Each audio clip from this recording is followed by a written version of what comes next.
अचानक से हिचकी क्यों आती है और पानी पीने से तुरंत रुक भी जाती है? So hi, welcome to day 1 of science behind series. आज हम जानेंगे कि हिचकी के पीछे का एक्चुअल रीजन है क्या।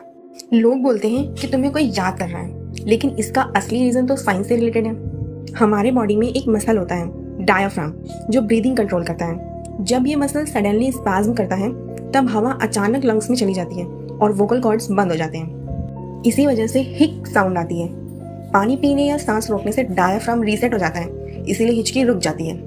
अब जब भी हिचकी आए, याद रखना कि तुम्हें कोई याद नहीं कर रहा, बल्कि तुम्हारा डायाफ्राम ग्लिच कर रहा है। सब्सक्राइब करो और जानो डेली लाइफ के पीछे छुपी हुई साइंस।